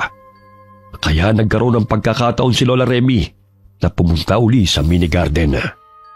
Tama na, pakiusap. Hindi pa ako handa para dito. Hindi ko kaya. Alam kong mangyayari ito pero wag ngayon. Hindi ko pa kayang makita. Umalis ka na. Pakiusap. Lola, ano pa sinasabi niyo? Umalis na kayo rito. Baka hablutin kayo ng aswang at hindi kagad kita makuha. Lumilipad siya. Sandali, bakit panay ang alulong ni Bordok? Kaya ba hindi siya tumatahol kasi alulong ang alam niyang gawin? Hoy, Bordok! Tama na pag-alulong mo! Sa ganito pa talagang oras kung kailan gabing-gabi. Nakakakilabot ka. Tigilan mo yan! Naku po, bakit namumula ang mata ni Burdok? Ha? Nagliliyab na parang uling ang mga mata niya. Anong klaseng nilalang ba yan? Kuya! Heto na ang tubo! Akin na! Tapos, ilayo mo na rito si Lola! Lola, dito po tayo sa loob ng mansyon. Huwag na po tayong makisali dyan. Delikado po. Huwag niyong patayin ang aswang, itaboy niyo lang. Alalahanin niyong may buhay din siya. Tao rin naman ang aswang, di ba? Hindi naman natin alam kung bakit at paano siya naging aswang. Kung papatayin siya, paano na ang pamilya niya hindi na siya uuwi? Maghahanap sila hanggang sa mapagod. Lola! Hoy, aswang! Kung talagang ayaw mo pang mamatay, umalis ka na dito. Huwag ka nang babalik. Pero kung patuloy kang aatake, wala na akong magagawa kundi ang itarak sa iyo ang tulis ng tubo na ito. Kahit breadwinner ka pa ng pamilya nyo. Kaya bago mangyari yon, bibigyan pa kita ng pagkakataong mabuhay. Pinapatawa mo ko, lalaki. Walang pagkakataon sa akin. Masyado na kayong maraming alam. Dapat sa inyo'y mabura na sa mundong to. Hindi kasi dapat kayo nakikialam sa buhay ng may buhay. Wala kaming pinapakialamang buhay ng iba. Tamang hinala ka. Talaga ba? Pues malalaman nyo rin yan. Muling naglaban ang dalawa. Kahit malakas ang aswang ay pinilit pa rin ni Daniel na labanan ito. Bawat atake nila sa isa't isa ay walang humpay na atungal naman ni Burdok ang umaalingaw sa paligid na lalong nagdala ng kilabot. Napapatalsik si Daniel ng mga atake ng aswang gamit ang tulis ng pakpak nito at mga kukong ikinakalmot sa binata. Hindi siya tinitigilan ng aswang hanggat hindi nasasakmal sa leeg. Napasigaw naman si Dayan nang makitang sinasakalan ng aswang ang kuya niya at maya-maya'y sinakmal na nito ang leeg ng binata. Naghagilap si Dayan ng pwedeng ipanghampa sa aswang na iki. Nang makita niya ang tubo na nabitiwan ng kapatid, ay kaagad niya itong kinuha. Pero pinigilan siya na matanda sa dahilan na baka siya ay saktan ng aswang. Naghilahan ang dalawa hanggang sa matumbang matandang babae sa lupa. Binitiwan naman ni Dayan ang tubo para tulungan si Lola Remy. Inalo niya ito dahil walang humpay sa pag-iyak sa hindi niya malamang dahilan. Napatingin siya sa bagat dahil nakatayo lang ito habang panay ang atungal. Nakakaramdam na siya ng inis sa aso kaya doon niya ibinato ang tubo. Nagalit ang bagat dahil sa kanyang ginawa kaya binalak siyang sugurin. Pero mabilis na niyakap ng matanda ang kanyang alaga at pinakalma ito. Natigilan ng dalawa ng sabay na sumigaw sina Daniel at ang aswang. Kuya! Kuya, anong nangyari? Bakit? Anong... Kuya! Yung aswang, naihagis ko at tumusok ang katawan niya doon sa matulis na bakal ng gate. Kuya! Kuya, mabuti naman at ligtas ka. Pero, ang laki ng sugat mo sa leeg. Ang bilis ng pagtagas ng dugo. Lola Remy, baka po mamamatay na ang aswang na yan. Pero si Kuya, malaki po ang sugat niya. Kailangan po niyang magamot agad. Lola, bakit po ganyan ang iyak niyo? Kuya, halika. Tatalian ko ang leg mo nitong tela na pinunit ko sa damit ko. Kailangan maangkat ang dugo. Ang anak ko. Belinda, kung nakinig ka lang sa akin, hindi ito mangyayari. Bakit kasi mas pinili mong katigasan ng iyong ulo? Pero kasalanan ko ang lahat. Hindi ko kayang hadlangan ng tadhana natin. Lola, ano pong ibig niyong sabihin? Wala naman po si Ate Belinda dito Teka, oo nga pala. Nasaan siya? Bakit hindi siya tumulong sa paggabi sa aswang? Dahil siyang aswang. Ano? Anong sinabi mo, Kuya? Tama ka, Dayan. Siyang aswang. Tignan mo ang katawan niyang nakasabit sa gate. Bumalik na sa pagiging tao. Tulungan niyo siyang makababa. Pakiusap. Gusto kong mayakap ang anak ko. Si Ate Belinda. I'm sorry, ate. May kutob na akong ikaw yan. Pero, pwede namang pag-usapan eh. Bakit kailangan pang umabot dito ang lahat? Sandali lang. Ibababa ko siya. Kuya, baka... Mahina na siya, Dayan. Hindi niya na magagawang manakit. Tsaka isa pa, nasaan yung tao na siya? Pagkababa ni Daniel sa katawan ng babae, kaagad na lumapit si Lola Reby sa kanyang anak at mahigpit itong niyakap habang humahagulgul. Anak ko, patawarin mo ko. Wala akong lakas para ipagtanggol ka. Hindi ko kayang labanan ang kapalaran ng pamilya natin. Akala ko ay kaya ko nang harapin ang sitwasyong ito eh. Pero hindi pala. Hindi ko kayang makita ka sa ganitong sitwasyon. Masakit ito para sa akin. Ma, alam naman natin ang kahihinatnan ng lahat, di ba? Darating tayo dito. Sabi ko naman sa'yo na maghanda ka na. Ginusto natin to. Saka hindi naman ako mawawala. Katawan ko lang ang mamamatay. Maya-maya, si Papa, darating na siya para sunduin ako. Sorry, Ma. Kung mauuna ako sa'yo, hindi ko gustong mauna, pero ganun talaga. Ang tadhana ay palaging may sorpresa. Magpakatatag ka, ha? Babalik kami ni Papa para sunduin ka. Mahal na mahal ka namin. Palagi kaming dadalaw sa'yo hanggang sa dumating ang araw na isasama ka na namin doon sa kabilang mundo. Belinda! Anak ko! Anak ko!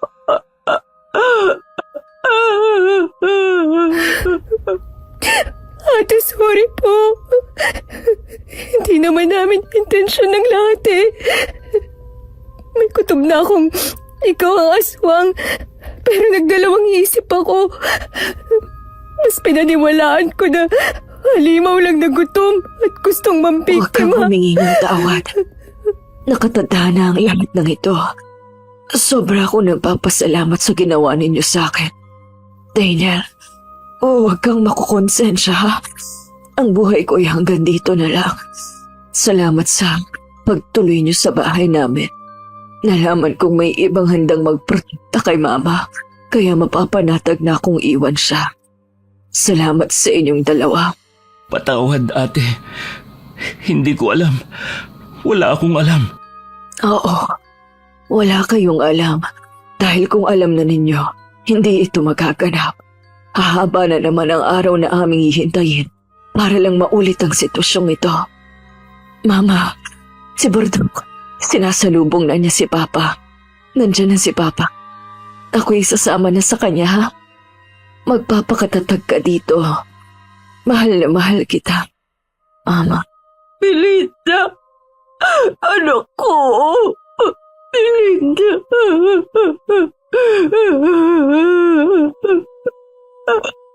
Napatingin ang magkapatid kay Burdok dahil wala na naman itong humpay sa pag-atungal habang nakatingin sa langit. Maya-maya'y umihip ang malamig na hangin habang patuloy sa pagbuhos ang banayad na ulan. Ang mga dahon sa mga punong nakapaligid sa mansyon ay isa-isang bumabagsak ng marahan sa lupa. Hanggang sa mga dahon ay namuo na para bang tinitipo ng mahinang ipo-ipo. Ilang segundo lang ang lumipas at naging bulto ito ng tao at naglakad ng marahan palapit. Teryo, Biglang tumakbo si Burdok sa namuong dahon. Kumakawag pa ang buntot niya na parang masaya. Hindi siya natakot doon. Baka kalaban yan. Hindi. Isa siyang engkanto, kuya. Siya ang tatay ni Ate Belinda. Ano? Sinusundo na niya ang kanyang anak. Tingnan mo. Inuunat niya ang kanyang kamay. Naramdaman mo ba yun? Hinipan ng hangin ng katawan ni Ate Belinda na para bang may itinulak. Yung kaluluwa ni ate, humiwalay na sa katawan niya. Tapos, naglakad palapit sa tatay niya. Tignan mo yung dahon na namuong bulto ng tao. Dalawa na. Si Ate Belinda na yung isa, kuya. Grabe, mababaliw yata ako nito. Totoo ba ito? Nasasaksihan ko ba talaga ang lahat ng to? Teryo, ikaw nang bahala sa anak natin, ha? Remy, huwag kang malungkot. Hindi naman nawala ang anak natin. Tapos na ang kapalaran niya sa mundong ito. Isasama ko na sa aking kaharian. Dadalawin kita ng madalas dito hanggang sa dumating ang araw na ikaw naman ang aking susunduin. Magkakasama rin tayo sa aming mundo. Doon, magiging masaya tayong pamilya at kumpleto. Oo, Teryo. Maghihintay ako sa pagsundo mo sa akin. Sana ay hindi na yun magtagal. Gusto ko na ring sumama sa inyo. Pwede bang ngayon na lang? Hindi pa panahon, Remy. Ang buhay mo rito sa mundo ng mga tao hindi pa tapos. Huwag kang mainip. Magiging buo rin tayong pamilya. Burdok, mabuti kang bantay. Ipagpatuloy pa ang pagbabantay sa kanya hanggang sa dumating ang araw na susunduin ko na kayo. Darating ang araw na makakauwi ka na rin. Ngayon, naiintindihan ko na ang lahat. Ako rin. Pero bakit kaya hindi pa pwedeng isama si Lola? Mag-isa na lang siya dito sa mansyon. Paano na? Tiyak na malulungkot siya. Lungkot? Yung lungkot, lalong bumibigat ngayon. Si Lola. Dayan, umaalis na sila. Iniwan na nila si Lola. Lola, pumasok na po tayo sa loob. Basang-basa na po tayo ng ulan eh. Umalis na po sila. Baka po magkasakit pa kayo. Halina po kayo. Kahit anong pakiusap ng dalawa sa matanda, ay hindi ito umalis sa tabi ng bangkay ng kanyang anak. Sumilong naman ang magkapatid at kumuha si Dayan ng gamot para lunasan ang sugat ni Daniela. Hanggang sumapit ang umaga at sumikat ang araw, ay naroon pa rin si Lola Remy sa tabi ng labi ng kanyang anak. Nasaksihan ng magkapatid kung paanong tinunaw ng sikat ng araw ang katawan ni Belinda. Unti-unti itong nasunog hanggang sa tuluyang naging abo. Tinipo ni Lola Remy ang abo ng kanyang anak at inilagay sa isang maliit na banga. Saka pa lamang siya pumasok sa loob ng bahay at inilagay ang banga sa altar. Nagsindi siya ng kandila at nag-alay ng dasal. Nakalalay lang ang magkapatid sa matanda hanggang sa nagsabi itong magpapahinga na sa kwarto niya. Ano na kaya mangyayari ngayon kay Lola? Base sa aura niya, matatag siyang babae. Malalagpasan niya to. Pero nagtataka talaga ako. Di ba ang mga engkanto kapag gusto nilang kunin ng isang tao, nagagawa nila? Gusto naman ni Lolo Teryo na kunin si Lola Remy, di ba? Bakit kaya hindi pa niya isinama? Pagising ni Lola, itanong natin sa kanya. Sa tingin ko, ikukwento na niya sa atin ang buong kwento. Sa ngayon, gusto ko na ring matulog. Hapon na magising ang magkapatid. Kaagad silang lumabas ng silid para kumustahin ang matanda. Nakita nila itong nasa kusina at nagluluto ng hapunan habang masayang kinakausap si Burdok. Lola? Oh, kayo pala. Gising na pala kayo. Maupo na muna kayo riyan. Malapit na akong matapos sa pagluluto. Dinamihan ko ng niluluto kong pagkain dahil darating ang mga housekeepers. Kumusta na po kayo, Lola? Mukhang masaya po kayo ah. Kagabi lang. Shh! Pambasag kay. Mukhang kinakalimutan na niya ang nangyari. Binabalik mo pa. Makakalimutan niya ba yun agad-agad? Kayo talagang dalawa. Nakatutuwa kayo. Diana, Po? tulungan mo kong maghain at nang makakain na tayo. Opo, Lola. Lola, kailan po pala darating ang mga housekeeper? Bukas, Bukas pa po pala. Bakit nagluto na po kayo agad? ilalagay ko sa ref para bukas ipapainit ko na lang. Hindi na kasi ako makakapagluto kapag nandito na sila dahil kailangan ko silang bantayan habang naglilinis. Ganun po ba? Kumain na tayo. Lola, pasensya na po ah. Pero dahil po sa nasaksihan na namin ng mga kababalaghan na nangyayari dito sa bahay niyo, baka po pwedeng ikwento na ninyo ang buong kwento. Para po wala nang maiwang tanong sa isip ko. Siya, sige. Bala ko talagang ikwento sa inyo ito. Sumpa ho ba ang lahat ng iyon? Marahil ay ganun na nga. Nagkakilala kami ni Teryo sa gubat. Kasama ko ang mga barkada ko noon na pagkatuwaan namin na maligo sa talon. May maganda kasing falls doon. Binawalan kami ng magulang ko na pumunta doon kasi nga ang talon daw na yun ay nangunguha ng buhay. May nagbabantay daw kasing engkanto. Hindi kami naniwala at tinawanan lang namin yon. Ilang araw nang lumipas at wala nang masamang nangyari. Kaya naisip kong hindi totoo ang panakot nila. Wala talagang engkantong namamahay sa talon na yon. Pero dahil sa paniwala kong yon, doon nagsimulang magpakita si Teryo. Siya po ang bantay sa talon? Hindi siyang bantay sa talon, pero siyang bantay sa gubat. Lagi niya akong ginagamitan ng kapangyarihan para takutin, pero hindi ako natatakot hanggang sa nagpakita siya sa akin. Lalo akong hindi natakot kasi para sa akin ay napakagwapo niya kahit iba ang itsura. Na-inlove po kayo agad? Nako, siguro nga. Tapos po, Naging magkaibigan kami at nahulog ang damdamin namin sa isa't isa. Inalok niya akong sumama sa kanya, pero tumanggi ako. Kasi kapag kinuha ng engkanto ang tao, mamamatay ang katawang lupa. Tsaka hindi ko kayang iwan ang mga magulang ko. Nalaman ng reyna nila ang pag-iibigan namin ni Teryo. Mahigpit yung ipinagbabawal. Dahil doon, pinaghiwalay kami. Pero matigas ang ulo ni Teryo. Tumakas siya para lang sumama sa akin. Kaso nang madalas na kaming magkasama, napapansin ng mga magulang ko na nag-iiba raw ang kilos ko. Lagi ako nagkukulong sa kwarto. Hindi na ako nakikipagkita sa aking mga kaibigan. Nag-alala sila. Naririnig daw nilang nagsasalita akong mag-isa at minsan ay tumatawa pa. Ganun po talaga ang mangyayari kasi hindi nila nakikita ang engkanto. Ako nga po hindi rin ako maniniwala kung hindi lang dahil sa kapatid kong may third eye. Ano po palang nangyari? Dinala po ba kayo sa mental? Muntik na, pero gumawa ng paraan si Teryo. Nagsatao siya minsan. Umakyat siya ng ligaw sa akin. Niligawan pati ang mga magulang ko. Dahil gwapo siya, mabait, at masipag. Nakuha niya ang loob ng mga magulang ko. Naging mag-asawa kami. Nabuntis ako. Pero may isa kong kaibigan na nainggit. Lumapit sa isang mambabarang para isumpa ako. Ang tinabla ng ritual nila ay ang aking anak. Ginawa nilang aswang. Dahil doon ay bumalik si Teryo sa kaharian nila para humingi ng tulong sa kanilang reyna. Pero hindi siya tinulungan. Dahil bawal makialam ang mga engkanto sa problema ng mga tao.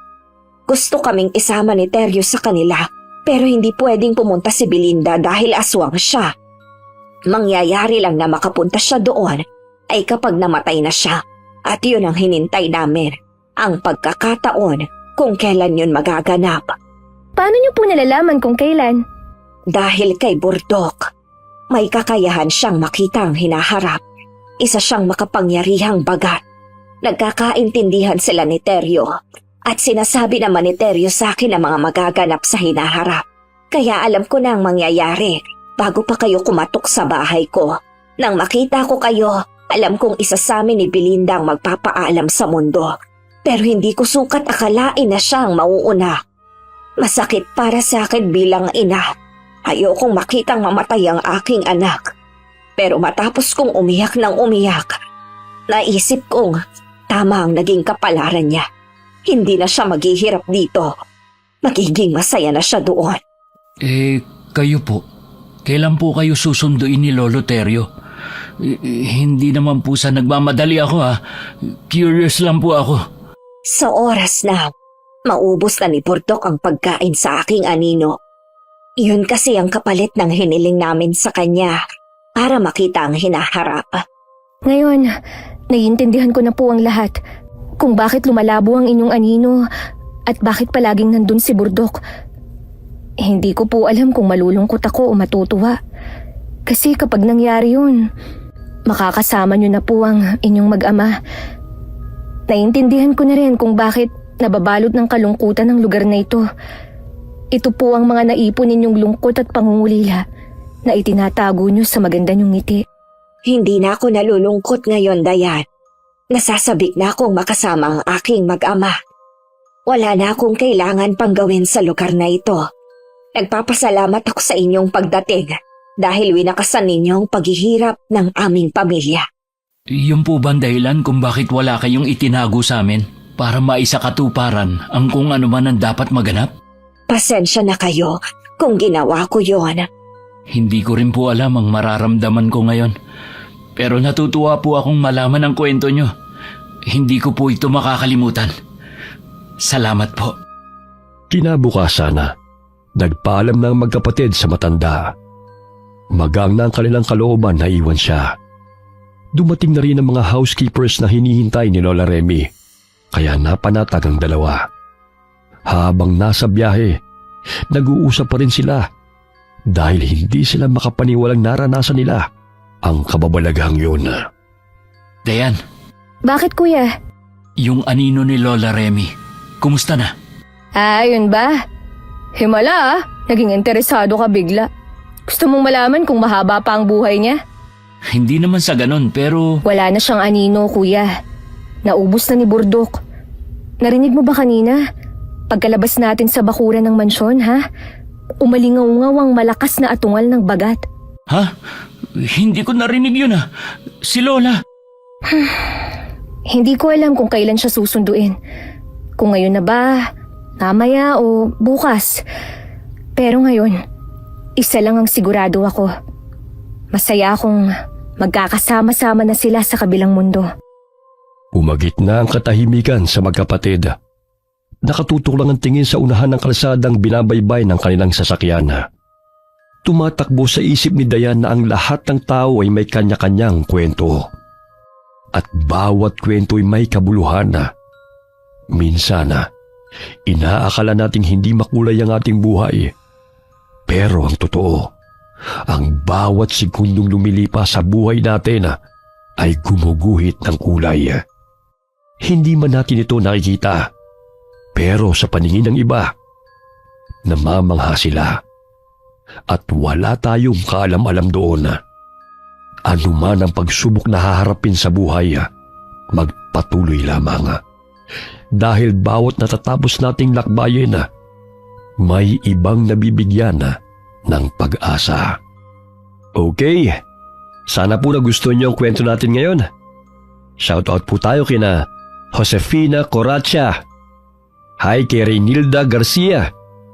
Shoutout sa Buendia family, kina Billy Ray, Jenny May at Ray Buendia. Kaling kay Lucy Buendia. Kamusta po kayo? Shoutout kay Beth Royo at kay Jasmine. Hi kay Migs from Bicol. Hi Honey Love Sweetman from Bahrain. Hi kay Ronilo Torreyon from Mandaluyong.